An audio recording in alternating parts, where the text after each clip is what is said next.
Avez-vous déjà vécu du racisme aversif? Qu'est-ce que c'est le racisme aversif?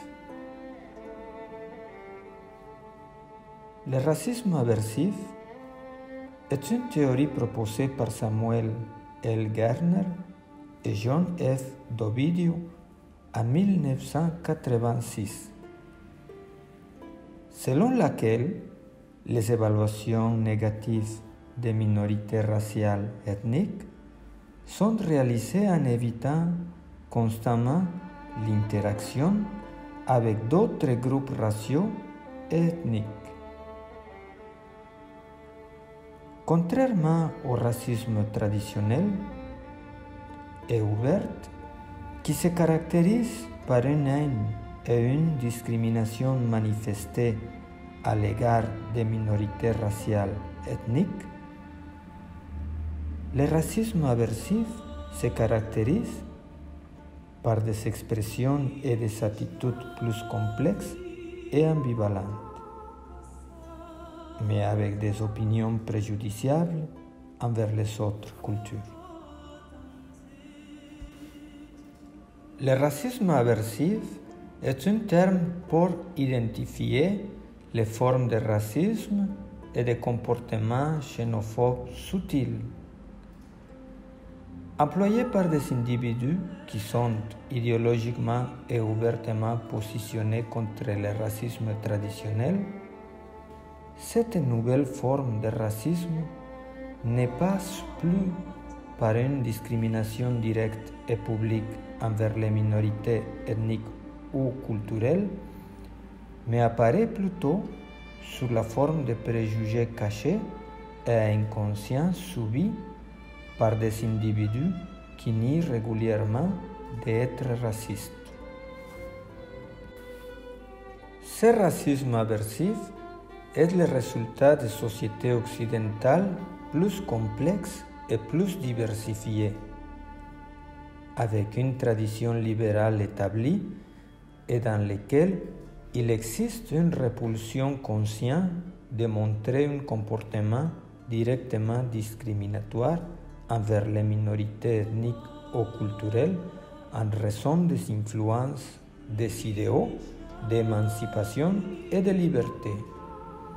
Cependant, les attitudes inconscientes de nature raciste sont maintenues par les structures culturelles héritées d'il y a des générations et par des institutions qui ont encore des préjugés exclusifs en raison de ces patrimoines historiques. Expression du racisme aversif.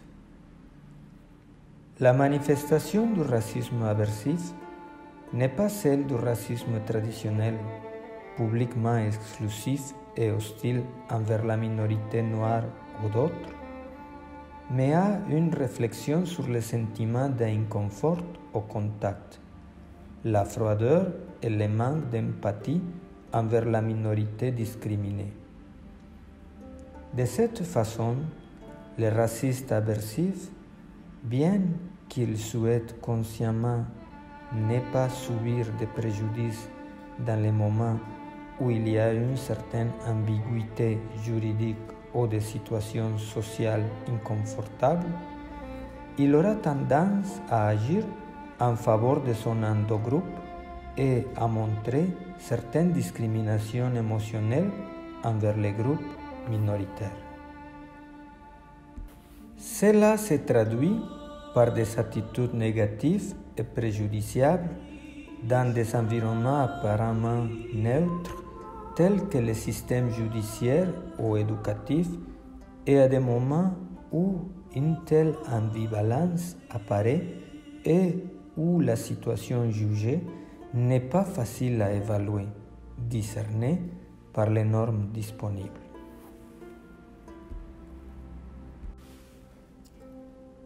Conclusion. Ce type de racisme aversif n'est pas facile à détecter dans les tests traditionnels et d'auto-évaluation, où les répondants nieront directement leur propre caractère raciste. Les chercheurs de ce nouveau racisme ont concentré leur effort sur les attitudes implicites et inconscientes que les répondants présentent dans un test d'association implicite. Les conclusions auxquelles sont parvenus ces chercheurs, ainsi que d'autres spécialistes de la psychologie sociale dédiés au sujet, racisme moderne, racisme ambivalent, préjugés subtils et manifestés, sont que nous sommes encore loin de nous retrouver dans des sociétés où les préjugés raciaux ont été éradiqués, malgré d'avoir pris des mesures dans sa disparition légale depuis les années 60. La meilleure façon de lutter contre ce racisme aversif sera précisément de le rendre conscient chez les individus qui nient être lésés.